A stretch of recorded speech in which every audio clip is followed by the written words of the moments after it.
nararamdaman? Kailan po ba ako mamamatay? Dok, nalawayan po ako ng aso. Yung kinakain ko pong tinapay, nilawayan niya, tapos kinagat ko. Pwede po ba akong mamatay? Dok, sumasakit yung dibdib ko, hindi ako makahinga, para akong nauulol. Mamamatay na po ba ako? Sobrang dami nilang tanong na kailangan, masagot mo, syempre, hindi mo naman pwede sabihin, ay, hindi ko po alam. Pag namatay ka po, malalaman natin na mamamatay ka. Hindi naman pwedeng ganun, di ba? Hindi rin naman pwedeng sabihin natin na, ay, hindi po tayo sigurado. Pero ang totoo, hindi talaga tayo sigurado. Kasi sabi nga kanina, ang 100% way to figure out if the patient has rabies is sa utak. Pag tinanggal mo yung utak ng tao, mamamatay siya, hindi dahil sa rabies, kundi dahil tinanggalan natin siya ng utak, di ba? Hindi siya kagaya ng pneumonia na magpakuha ka lang ng x-ray, may diagnosis ka na ng pneumonia. Hindi siya kagaya ng dengue na magpakuha ka ng dengue NS1, IgG o IgM. Dito pumapasok yung magandang history taking. Kailan po nakagat ng aso? Bakit po kinagat ng aso? Is it provoked or unprovoked? Anong oras po? Ano pong status ng biting animal? Nagpabakuna po ba kayo? Ganun ka-importante yung role natin as humans na magaling sa history taking. Kasi still, sa sakit na ito, hindi diagnostics ang magdadiagnose sa kanila, kundi yung history natin. The first stage is the incubation period. It usually lasts 2 weeks to 6 years, average of 1 to 3 months. Pero kung babasahin ninyo yung mga references, wala pa rin particular na conclusion kung gaano ba talaga katagal. Bakit? Because there are plenty of factors na nag-i-interplay para malaman kung gaano katagal ang incubation period. Factors such as the infecting strain, size of inoculum, degree of innervation, and proximity to the CNS. Kung makikita ninyo yung picture, yung red, siya yung area ng bite ng animal. Karaniwan, ang mga kagat ng pasyente nasa lower extremity sa matatanda. Kasi yun yung area na abot ng hayop, ng aso o pusa.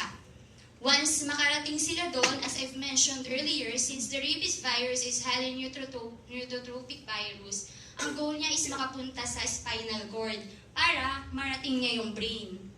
Para makarating siya doon, syempre kailangan niya mag-travel.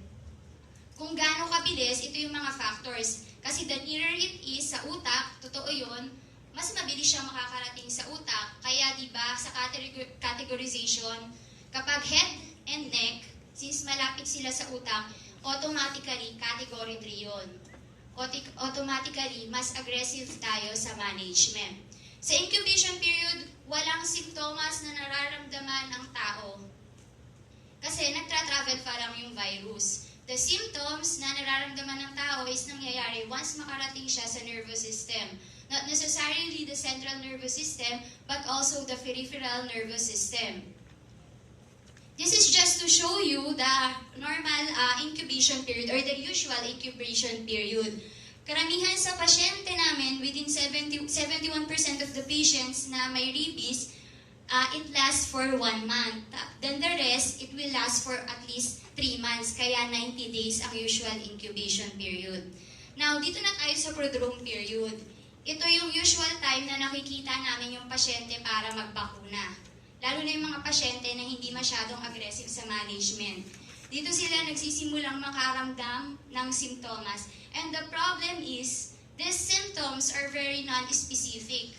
They can have fever, fatigue, malaise, headache, and anorexia. So pupunta sila sa'yo, Doc, rabies na ba to? Of course, you cannot say na rabies na yan.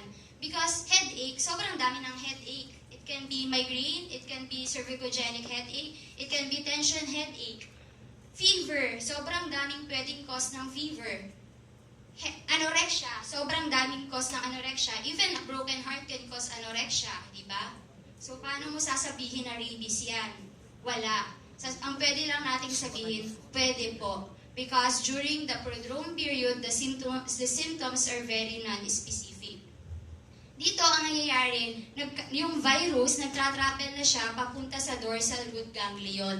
The dorsal root ganglion is part of the peripheral nervous system. Ito yung access niya para makapunta sa spinal cord, which is a part of the central nervous system. Ito yung dahilan kung bakit nagkakaroon na siya ng simptomas.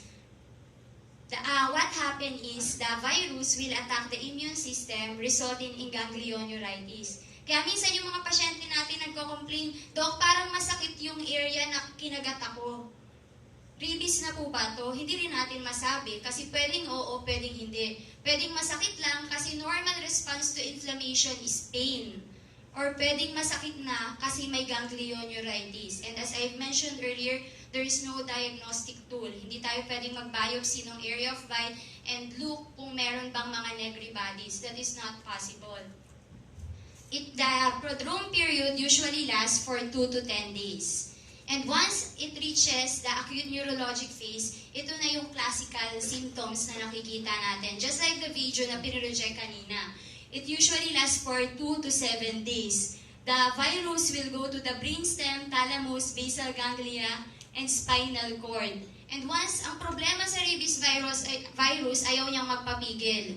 Once makarating siya sa brain, hindi pa yun yung dead end niya. Magtra-travel pa siya to other organs. Yun yung reason kung bakit merong mga rabies cases na nakuha from corneal transplant. Because from brain, magtra-travel pa siya to cornea. Kung bakit merong rabies cases na nakukuha through liver transplant. Kasi pwede siyang pumunta rin sa liver. The clinical symptoms that we can see on the acute neurologic phase can be divided into two. Yung pinakita sa kanina, that is the typical. Yung nagwawala, nananakit, takot sa tubig, takot sa hangin, aerophobia, hydrophobia. That is the very typical rabies patient that we see. Dito sa San Lazaro, last 2015, our working census is 61 cases of human rabies. And almost all of them, not almost all of them, all of them died. 22 of them came from Region 3, 21 from NCR, 16 from Region 4. The working census for 2016 is 42 cases. Ganun po karami. Bakit hindi siya nakikita sa ibang ospital? Kasi nire-refer po agad dito. Sa encephalitic case, ito yung may autonomic dysfunction, yung minention ko kanina. But we must not forget the other form, the paralytic phase, yung kagaya nung nasa documentary ng eyewitness. And most often, ito yung namimiss. Kasi hindi naman tayo sanay sa rabies na nakahiga lang. Sanay tayo na parang nauulol, nagwawala. Pero sa paralytic case, very kalmado. Meron lang siyang bahagi na hindi magalaw. And most often, nami-misdiagnose siya. Because it is an ascending paralysis, most often you misinterpret it as Guillain-Barré syndrome, which is a neurologic condition caused by demyelination.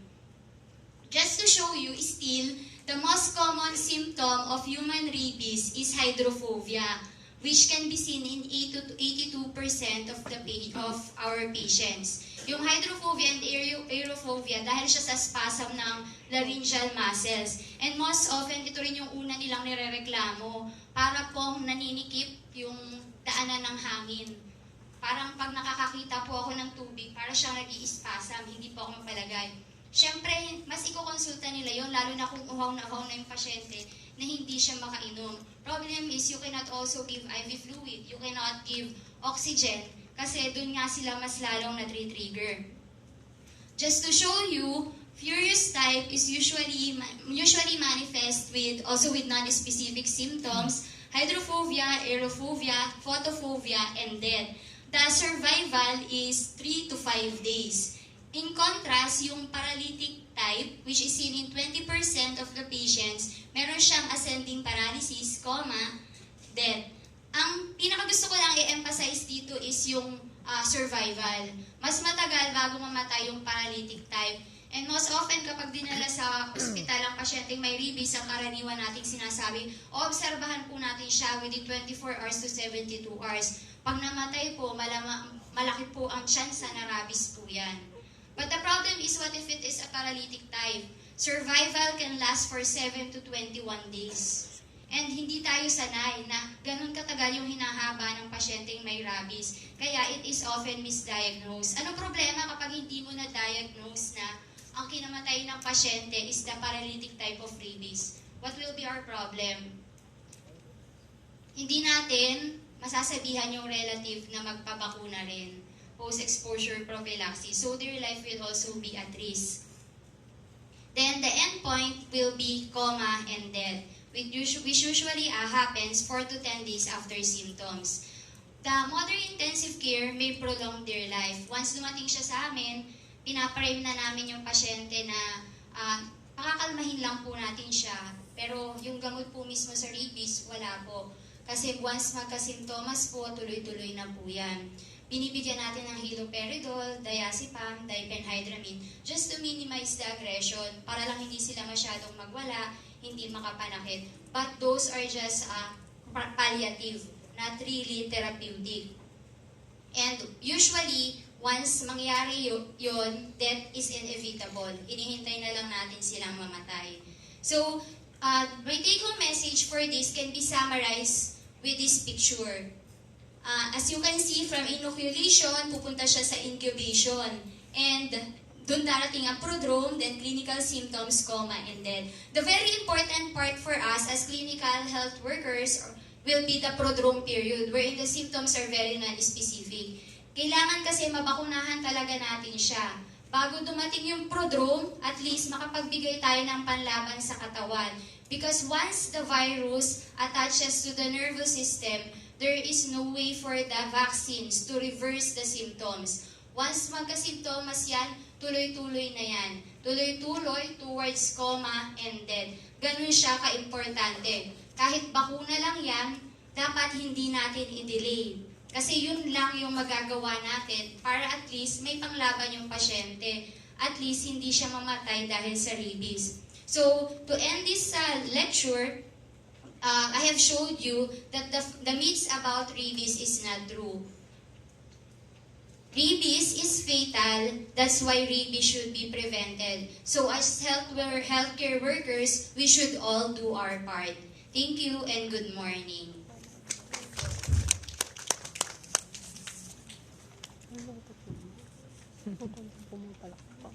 Now we will proceed sa open forum, care of Dr. Jason